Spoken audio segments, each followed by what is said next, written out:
Let's also talk about tariffs. And I know there's a lot of back and forth on this. And by the way, the American people voted for tariffs and they want tariffs. Yes, they did. My, Yes, they my did. phone my phone was lighting up like a Christmas tree. I'm sure yours was, from farmers and ranchers and people that are great folks. Hey, what's going on? Are we able to sell our product? Are we able to import our product? How are you guys thinking about this at the Department of Agriculture?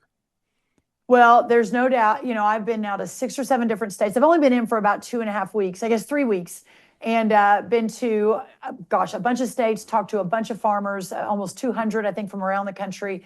Had a lot of them come to Washington. It's really important to me that I get outside the noise of Washington and outside the kind of the associations, et cetera. Not that they don't play a very good role, but I want to talk to the farmers directly.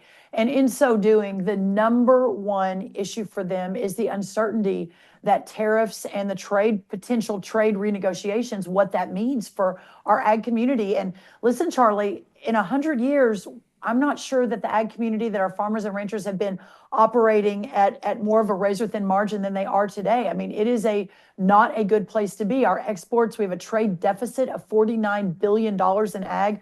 Thanks to Joe Biden, it was zero when we left President Trump's first term. That is real money taken out of the pockets of our farmers. But the number one thing they're concerned about is trade. And so yesterday, the president, whom I have been talking to, and these are his people, right? We are his people. And he knows that the rural communities and the ag communities have been with him since the moment he came down that escalator. It took other people a lot longer to get on board. In early 21, when others were running for the hills and not supporting President Trump, this community was, and he knows that. So he mentioned in the State of the Union a few times on Tuesday night, farmers, I'm with you, I love you. Yesterday, I talked to him multiples of times as they were finalizing at least the 30-day deal to exempt ag products under USMCA going to Canada or Mexico, which is a huge relief, even if short term. They exempted fertilizer, also called potash, from Canada under a different kind of line. But at the end of the day, the president is hyper-focused on delivering for the American people. He was elected on tariffs being part of that toolkit in order to bring prosperity back to America. But I am so confident that he is also and every day thinking about the real world effects on the backbone of this country and in rural America, which are our farmers. So critically important. Secretary Rollins, it's nice to say that. Anything else that you, on your kind of front vision, things you're dealing with, you want our audience to be aware of? And what are your asks out of Congress with this big budget bill? What are some needs that you see, waste to cut, elimination, doge up the food stamps, where you're going to be going to Congress and say, hey, here are my big asks? So at the end of the day, I think what's really important, and I'm assuming most of the people watching you today, Charlie, and are fans of yours, probably also watched the president on Tuesday night. This isn't easy, right? Revolution is never easy. And there are really hard decisions to be made. And there are days that, my goodness, how the concept of how you get this massive beast of the federal government that has gotten too big under both Democrats and Republicans, right? Democrats and Republicans. How do you take it back to where it is meant to be? How do you return the power to the people? How do you implement our founders' vision of self-governance when things have just gotten so out of control in Washington?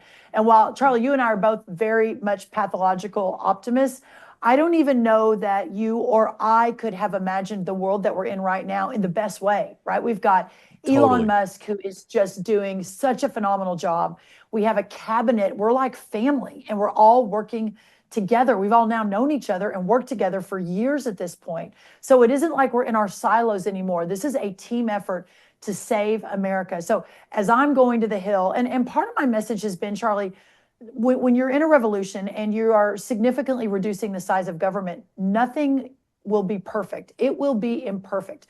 There will be mistakes made, but this sort of shaking up the whole system and almost restarting it in a way, there's not going to be another opportunity, I believe, perhaps in our lifetimes, to do exactly what we're doing now. So even as I'm talking to our friends on the Hill, but even this morning, I talked to a Democrat senator, and I won't say who it was, but we had a very collegial conversation about what our goals are, what we're trying to do at USDA, the importance of returning, and realigning the agency. And for the most part, even those on the other side of the aisle understand that President Trump won with a mandate, and winning the popular vote and winning all the swing states And that's now what we're working to effectuate. So I have gotten nothing but mostly general positive feedback, even from those on the other side who understand what it is we're trying to do.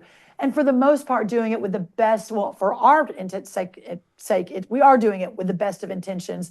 But even those on the other side, I think for the most part, recognize that while they are not in power, they may not make these decisions, but they realize this is what the American people have asked for.